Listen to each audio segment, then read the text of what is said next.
6장은 다니엘이 당하는 시련에 대해서 이야기하고 있습니다.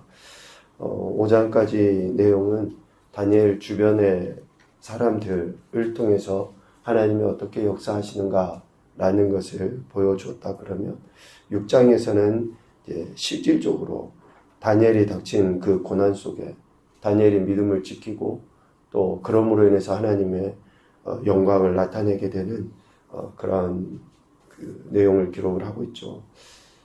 이런 내용을 볼 때 오늘 우리의 신앙도 마찬가지입니다.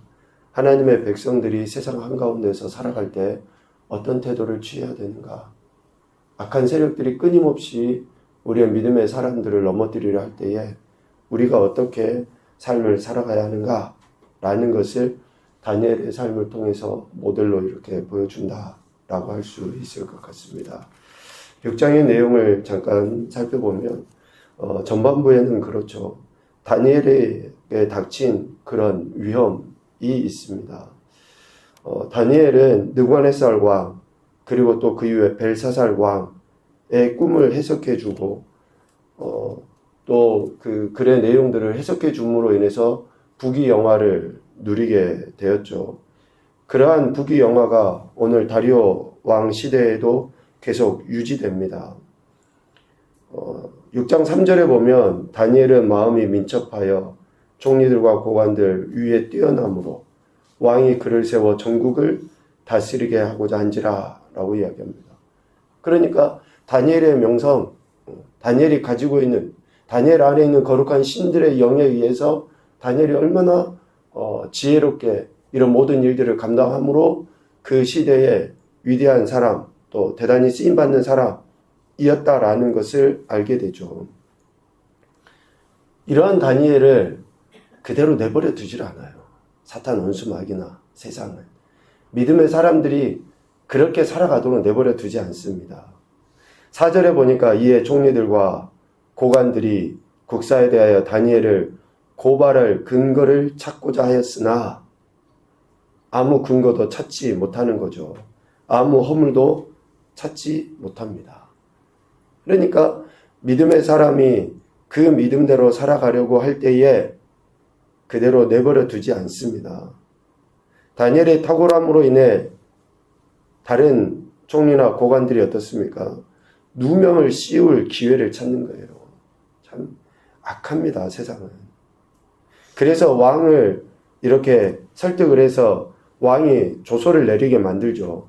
30일 동안 왕 외에는 아무에게도 기도하지 못하도록 왕이 조서를 내리게끔 고관들이나 또한 이러한 총리들이 그런 일들을 저지른 거예요. 그래서 왕이 반포하죠, 조서를. 하나님께 대해 충성된 종들이 삶의 현장에서 고난을 받게 되는데 그것은 하나님에 대한 믿음, 하나님에 대한 열심에 의한 고난이어야지 됩니다. 믿음의 사람들의 고난은 이거여야 돼요. 그런데 자기의 욕심에 의해서, 자기의 정욕에 의해서 고난을 당한다. 내가 실수해놓고 하나님께 고난당한다. 그럼 이게 말이 안 되는 거예요. 얼마든지 우리가 그렇게 하고 있잖아요. 내가 하나님께 시험받아서 지금 이런다. 하나님 그런 분 아니시잖아요. 다니엘은 하나님 앞에 충성된 삶을 사는 거죠. 그래서 고난을 받게 된 것입니다. 믿음의 사람을 증오하고 시기하는 악인의 세력들은 틀림없이 있기 마련입니다. 이렇게 악한 자들이 믿음을 이렇게 다니엘을 시험하려 할 때에 다니엘의 반응이 어땠습니까? 또 왕의 반응을 우리는 볼 수 있죠. 동료들의 시기심을 이용해서 다니엘을 죽이려 하는 그러한 어쩌면 사탄의 음모죠. 여전히 끊임없이 공중의 권세 잡은 자가 믿음의 세력, 믿음의 사람을 넘어뜨리려 하기 때문에 이러한 사탄의 그러한 음모, 어쩌면 그런 사탄의 역사라는 것을 알면서도 다니엘은 10절에 보니까 여전히 예루살렘으로 향한 창문을 열고 전에 하던 대로 하루 3번씩 무릎을 꿇고 기도하며 하나님께 감사하였더라 라고. 말씀해 보니까 하나님께 감사하였더라. 참 대단하죠. 네. 우리는 이러한 억울하고 안타까운 상황에 쥐하면서 막 호소하고 그럴 수 있어요. 그런데 다니엘은 한 단계 더 나가서 하나님 앞에 그런 기도할 뿐만이 아니라 이런 모든 상황에 감사하더라. 지금 다니엘의 신앙을 정말 제대로 우리에게 보여준다라고 할 수 있는데요. 하나님의 주권을 인정하는 거죠. 하나님의 역사하심, 욥에게 있었던 것처럼 하나님의 허용하심 속에 지금 다니엘이 이런 억울한 누명, 또 믿음의 삶을 방해하는 세력들이 있다라는 것을 다니엘이 안 거예요. 하나님의 허용하심 속에. 그래서 하나님의 주권을 인정하고 믿음으로 반응을 보인 것입니다. 이러한 다니엘의 태도는 어떻게 해서 나올 수 있을까요? 그냥 하루아침에 뚝딱 되어지는 게 아니에요. 이미 포로로 잡혀오기 이전에도 그랬겠지만 포로로 잡혀온 이후에도 여전히 하나님에 대한 믿음이 변하지 아니했기 때문에, 그리고 느부갓네살 왕, 벨사살 왕에 대한 올바른 믿음의 태도를 보이고 하나님의 영광을 그때그때마다 선포했던 그 경험이 오늘 다니엘의 믿음을 없이 하려 하는 사탄의 세력 앞에서도 굴하지 아니하고 여전히 믿음으로 하나님 앞에 나가 기도하고 감사했다라는 것이죠. 그래서 우리의 믿음과 신앙은 어쩌보면 주춤해서는 안 됩니다. 항상 지속적이고 일률적이고 일괄적으로 끊임없이 하나님을 향해서 정말 조금씩이라도 앞을 향해 나가야지, 주춤하고 혹은 또 퇴보한다 그러면 결코 오늘 다니엘과 같은 그러한 믿음의 고백과 결단은 못하는 거죠.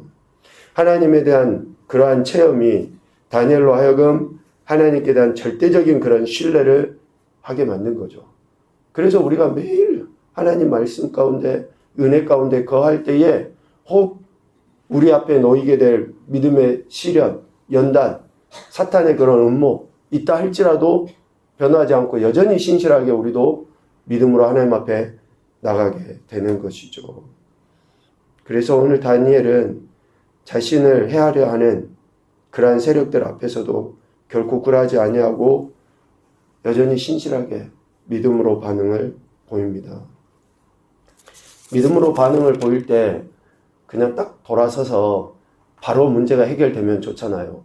그런데 오늘 본문에 보면 다니엘이 사자굴에 빠지게 됩니다. 던져지게 돼요. 우리는 내가 믿음으로 주여 외치고 또 하나님이 그렇게 하실 것을 믿습니다 하고 돌아서면 그 문제도 그런 어려움도 우리를 방해하는 세력도 없어질 거라고 어쩌면 착각을 해요. 그러니까 사자굴에 들어가게 되고 더 깊은 문제가 생기게 되면 어떻게 합니까? 하나님 원망해요. 하나님 내가 믿는다고 했는데 왜 해결 안 됩니까? 라는 그러한 마음의 쓴마음을 갖게 돼요. 그런데 다니엘을 보면 어떻습니까? 우리 인생하고 똑같아요. 믿음으로 고백했는데도 불구하고 어쩌면 더 심각한 상황인 거예요. 진짜 목숨을 잃게 되는 그러한 상황까지, 소위 말하는 밑바닥까지 내려가게 되기도 한다라는 것이죠. 사자굴에 던져지게 됩니다. 그런데 사자굴에 던져졌을 때에 하나님이 그때 역사하시죠. 비로소 사자굴 속에서 구원해 주시는 겁니다. 불가능한 상황 속이죠. 그때에 천사가 나타나서 사자의 입을 막아 다니엘을 구원합니다. 22절에 보면 나의 하나님이 이미 그의 천사를 보내어 사자들의 입을 봉하셨으므로 라고 이야기합니다. 다니엘의 이 고백이 참 위대한 고백이죠. 나의 하나님이 이미 그의 천사들을 보냈다. 결국 자신이 구원을 받게 된 결정적인 이유가 하나님의 도우심이라는 거예요. 하나님의 도우심. 우리가 우리 자신을 천천히 생각을 해볼 필요가 있습니다. 우리가 믿음으로 하나님의 은혜를 구하고 또 이렇게 하나님의 뜻대로 말씀대로 살아본다라고 하잖아요. 그렇게 하면서 문제가 해결돼요. 또 어떤 상황이 좀 좋아져요. 그러면 우리 마음 깊은 곳에 어떤 생각을 갖고 있냐면요. 내가 믿어서 그렇게 됐다. 내가 이 상황 가운데 하나님께 기도해서 됐다. 물론 우리가 믿고 우리가 기도했지만 그 일을 이루시는 이가 누굽니까? 하나님이셔요, 하나님. 오늘 다니엘은 자신을 구원해 주시고 건져 주시는 분이 나의 하나님이 그렇게 하셨다라고 고백을 하는 거예요. 비슷한 것 같지만 엄청난 차이가 있습니다. 우리가 하나님의 주권을 인정한다고 할 때 어떻습니까? 여러분, 우리가 소위 말하는 순교자들의 신앙을 한번 봐보십시오. 그들이 기도 안 했겠습니까? 그들이 이 어려운 상황에서 저들의 입을 막아주고 저들의 손을 막아주고 하라고 하나님 앞에 기도 안 했겠냐고요. 그런데도 불구하고 그들은, 우리 믿음의 선배들은 순교를 당했어요. 다니엘로 표현해보면 사자굴에 빠져서 그들은 사자의 밥이 됐어요. 그럼 그건 하나님의 역사하심이 아닙니까?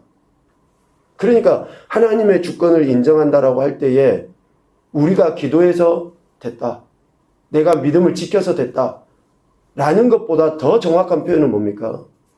하나님이 그렇게 하셨다라는 거예요. 하나님이, 나의 하나님이 이미 그의 천사를 보내어 사자들의 입을 봉하셨다. 결국 다니엘이 구원받게 된 결정적인 이유는 하나님의 도우심이라는 거예요. 그래서 하나님만이 구원자이십니다. 우리의 믿음 중요합니다. 그러나 하나님이 하셨다라고 지속적으로 고백하는 그 믿음이 가장 귀하고 큰 믿음이다라는 것이죠. 그러면 하나님께서 왜 이렇게 다니엘을 사자굴에서 건져주십니까? 참 네가 그래 믿음이 대단해서, 네가 참 내 앞에 충성돼서 그럴 수 있어요. 그런데 왜 하나님이 다니엘을 사자의 밥이 되지 않게 하셨는가? 또 어쩌면 반대로 앞서 이야기했던 것처럼 왜 복음을 증거하러 가다가 입도 뻥끗도 못하고 그냥 순교를 당하게 하시는가? 왜 그러한 일들이 일어나게 하시는가? 그것은 결국 25절 이하에 나온 것처럼 다니엘을 죽이려 하는 자들, 또 세상의 모든 왕들, 열방들, 악한 세력들, 이 하나님의 이름을 찬양케 하기 위해서 그렇게 하나님이 행하셨다. 하나님의 주권적 역사가 있었다라는 것입니다. 다니엘의 구원을 통하여 하나님의 이름이 만방에 선포되도록 하시기 위하여 하나님께서는 다니엘을 사자굴에서 건져내신 거죠. 혹 순교자들의 신앙도 마찬가지입니다. 실제적으로 사자굴에서 하나님의 도우심으로 생명을 부지할 수 있었던 것은 오직 하나님만이 하나님이심을 알리는 결정적인 계기가 된 것 아닙니까? 그래서 하나님은 택하신 백성의 믿음에 따른 결단의 삶을 통해서 하나님을 드러내 보이십니다. 오늘 우리가 하루의 삶을 살아갈 때 믿음의 삶을 통해, 믿음의 결단을 통해 살아가는 그 이후의 궁극적인 목적이 뭐예요? 참 저 사람 믿음 좋더라. 아, 저 사람 교회 다니는 것 같아. 이런 소리를 우리가 듣기 위해서가 아니라 정말로 보잘것없고 볼품없고 아무것도 아니지만 나는 무익하지만 나를 통해서 하나님의 영광을 드러내는, 하나님의 이름이 한 번이라도 더 나타내 보여지도록 하기 위해서 우리는 믿음의 결단을 해야 되는 거고 그렇게 살아가야 되는 거예요. 혹시 손해를 좀 보더라도, 좀 내가 다른 사람에게 무시를 당하더라도 그렇게 하나님의 이름을 나타내기 위해서 우리는 믿음의 결단을 행하며 나가야 한다라는 것이죠. 이전에 다니엘의 세 친구를 풀무불 가운데서 구원하신 목적도 동일했습니다. 오늘 우리도 마찬가지예요. 그래서 오늘 다리오 왕은 특별히 26절, 27절에 그렇게 고백을 해버리잖아요. 다니엘의 하나님 앞에서 떨며 두려워할지니 그는 살아계신 하나님이시오 영원히 변하지 아니하실 이시며 그의 나라는 멸망하지 아니할 것이요 그의 권세는 부흥할 것이며 그는 구원도 하시며 건져내기도 하시며 하늘에서든지 땅에서든지 이적과 기사를 행하시는 이로써 다니엘을 구원하여 사자의 입에서 벗어나게 하셨습니다. 바로 이런 역사를 하나님의 하나님 되심을 선포하도록 하시기 위해서 하나님은 다니엘을 구원하셨다. 성도들의 믿음은 오늘 저와 여러분의 믿음은 자연 발생적으로 성장하지 않습니다. 매우 중요한 이야기입니다. 우리의 믿음은 내가 10년 전에 믿어서 10년이라는 시간이 지났으니까 믿음이 성장했어. 결코 그렇게 되는 믿음이 아닙니다.